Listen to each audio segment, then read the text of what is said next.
We are back right here on the channel, guys, for the final Raw of 2018. Man, what a shitty way. What a shitty way to end 2018. What a shit way to end 2018, huh? Ronda and Natalya versus Tamina and Nia Jax. Can you get any more less creative? Can you be any more lazy? Seriously. Could you be any more lazy with how you would close out your show? It would have been so much better if something incredible happened. Like what happened on the final SmackDown Live where AJ Styles punched Vince McMahon in the face. Like, that was intriguing. That's going to make us want to know. That is going to want to make us watch SmackDown and find out why Styles did what he did. Why did he punch him? What was the meaning of it? See, Raw couldn't even deliver an exciting ending to Monday Night Raw. It felt like a generic, and it just felt so not normal. It's like nothing exciting happened at the end. Seriously. Like, what could have been a good way to close 2018? Natalya probably turning heel on Ronda. Or Ronda just turning heel on Natalya. Like, you could have just had one of them turn on each other. That would have been an exciting way to close off 2018. You could have at least done something to close off 2018. Now, I know here in Australia, it's already 2019. Here in Australia, it's already 2019. But what I'm saying is that it just didn't feel like a good way to close off the year for Monday Night Raw. At least SmackDown had an interesting ending. Here on Monday Night Raw, it's just a generic tag team match. Nothing happens. The babyfaces celebrate their victory, and that's it. Raw actually started off pretty decent. I'll give Raw that. It started off decent with this steel cage match with Drew McIntyre and Dolph Ziggler. I actually thought the steel cage match was pretty good. I thought it was a good way to start off the show. And the crowd was definitely into it. They were saying, this is awesome. They were into it. They were into the show. They were into the opening contest. It was good. And pretty much after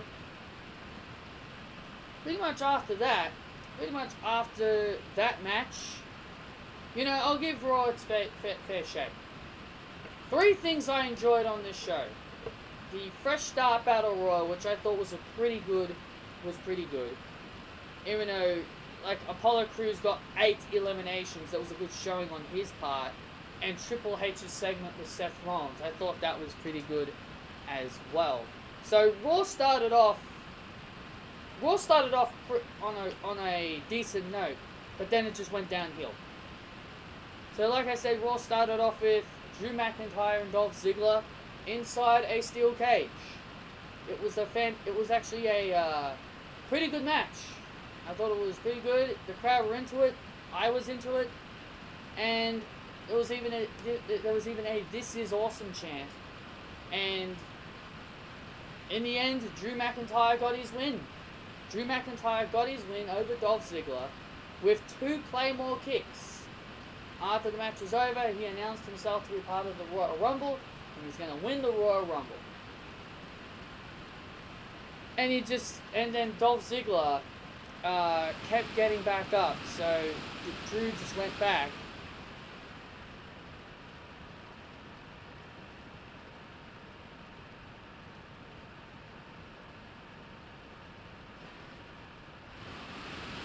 And, you know,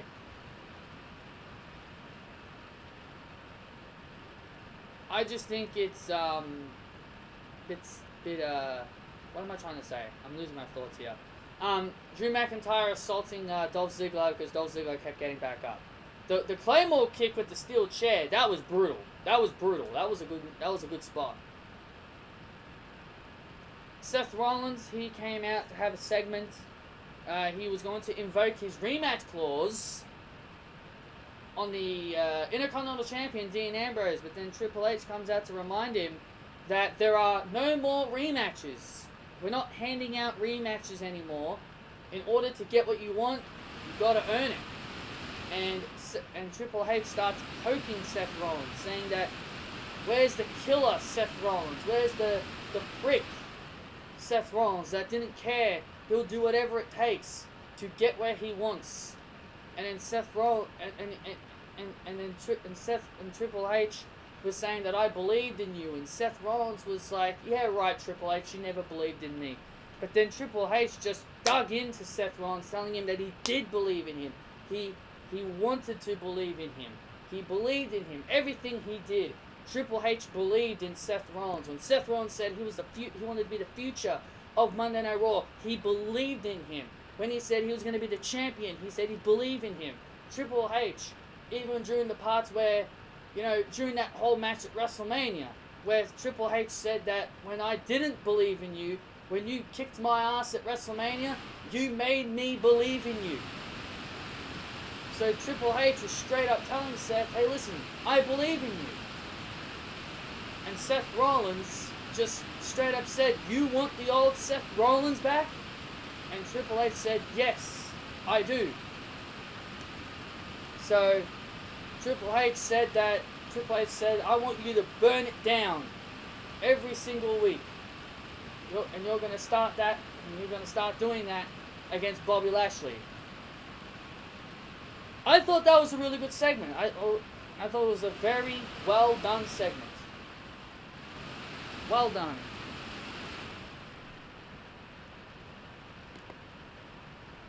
I will say that was a very well done segment. The Fresh Start Battle Royal.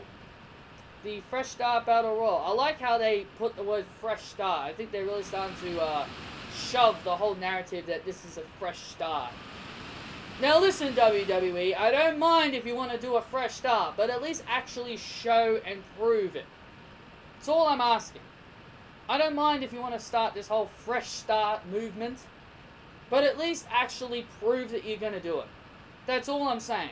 Just at least prove it. Don't shove a narrative down our throat and you're not going to deliver, because there's a video that I'm going to be making on Thursday or Friday. It's going to be one of those 2 days that have something to do with the fresh start, like listening to the fans. I'm not gonna mention it here.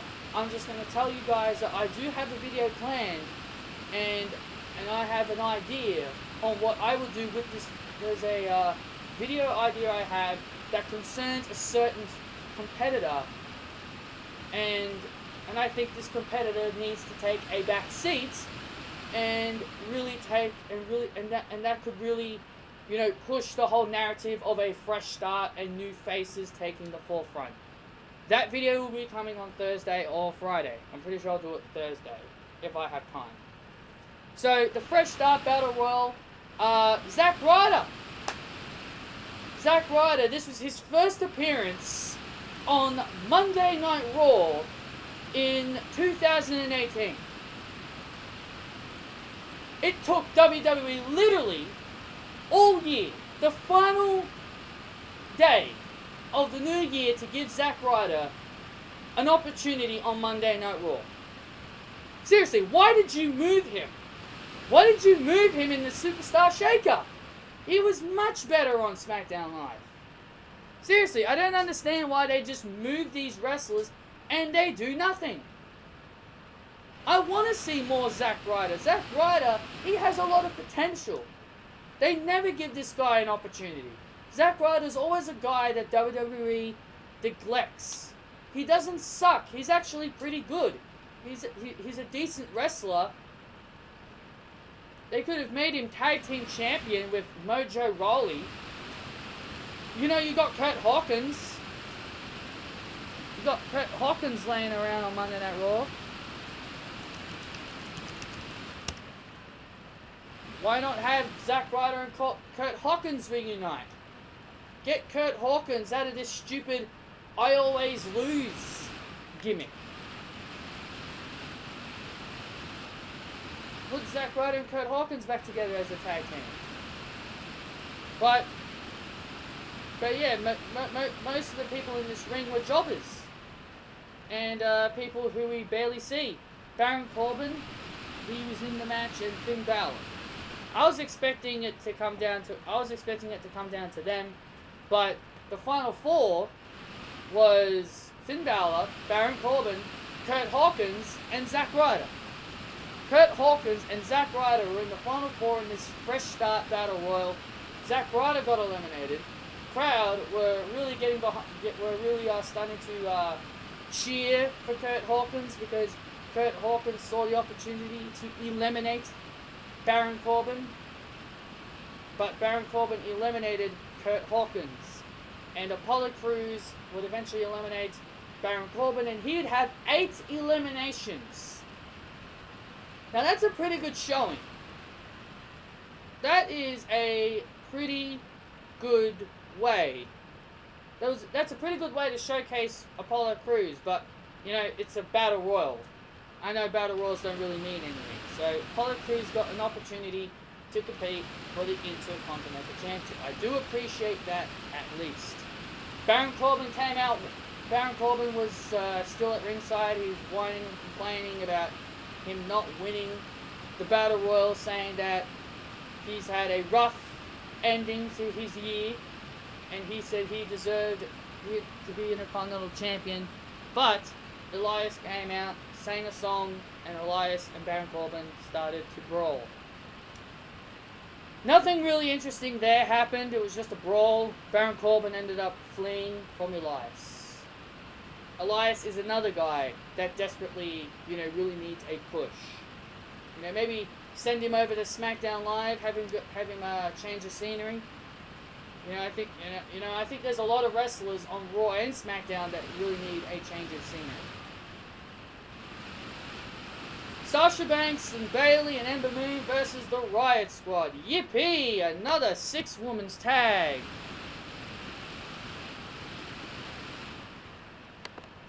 I am so excited with these 6 women's tags. Everybody's favorite match. Not. Seriously. I hope this is the last 6 women's tag we see in a long time. I hope it's the last 6 women's tag we see in a very, very, very long time. You've got your women's tag team titles. Set up your teams. And no more 6 women's tags. Please. No more. We don't need to see any more 6 women's tags. You've got your tag team title belts that you're preparing. Get your teams together. Get Alexa and Nikki in as a team. Get Alicia Fox and Dana Brooke as a team. Get the Riot Squad. Pick 2 members of the Riot Squad to be a tag team. Sasha and Bayley. Nia and Tamina. The Iconics. Mandy and Deville. And maybe an NXT team. And an NXT team. Lana and Naomi. And done. Done. Get your teams together. Start up the tournament. And no more 6 women's tags. I don't want to see another 6 women's tag in 2019. That is my New Year's resolution. No more 6 women's tags. You've got your tag team title belts. Now focus on those. Make the women's tag team titles important. I hate how the fans have been shitting on these women's tag team title belts, and I understand where people come from. I understand why people are doing it, but they're not giving it a chance. There are enough teams, there are enough women you can create to build a division around. Like, I made a video explaining that to you. It may not have been very long, but it was enough to give you evidence that it's not a bad idea. I'm sick and tired of these 6 women's tags. Move on. You've got the tag team titles. Make them important. Focus on making those tag team belts important. And please, keep Trish Stratus and Lita out of this. Keep them out of it. That's all I'm saying. You've got enough teams. You got enough teams to create. Like I said, Alexa and Mickey, Alicia and Dana, the Riot Squad, Sasha and Bailey, Nia and Tamina, the Iconics, Mandy and Deville, the Bella Twins, if you want to bring them back, Naomi and Lana. 9 teams. And add an NXT team, Kairi Sane and Io Shirai. That's 10. 10 tag teams is enough for a division. Problem done. Problem solved. And only have one set of belts. One set, 10 teams. Done. Moving on now. Bobby Lashley and Seth Rollins. This match really didn't go anywhere for me. Seth Rollins gets himself disqualified by grabbing a steel chair, and he just goes crazy on Bobby Lashley and Lio Rush, and he gives the curb stomp to Lio Rush. Jinder Mahal and the Singh Brothers. Yes, the Singh Brothers. The Singh Brothers were in the ring with their ring attire on, and they took on Heath Slater and Rhino. Rhino is now back on Monday Night Raw. Yay! And Heath Slater and Rhino lose. And they mentioned that they're in Rhino's hometown of Detroit, Michigan. And what happens? The hometown boy loses. Welcome back, Rhino. Welcome back. We've surely missed you after 2 weeks of nothing.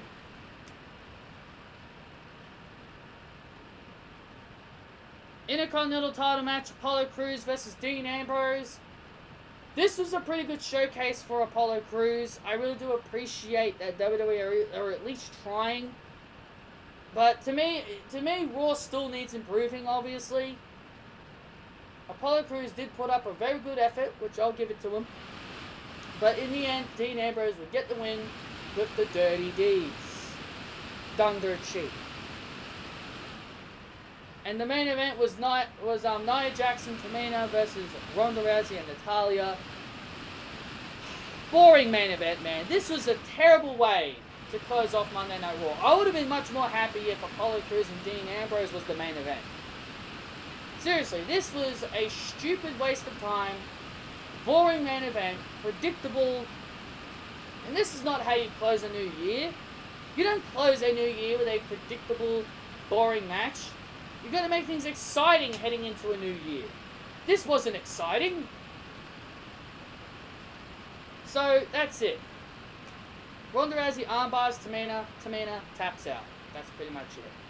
That's pretty much it. Anyway, thank you all so much for watching me. Watching this video. And I hope you guys enjoyed the review. Be sure to hit the thumbs up if you guys did enjoy. Comment your opinions down below as well. And be sure to follow me on my Twitter at pvalentine95. And I'll see you all tomorrow for my SmackDown Live review. Thank you all so much for watching. And I'll see you all for SmackDown tomorrow.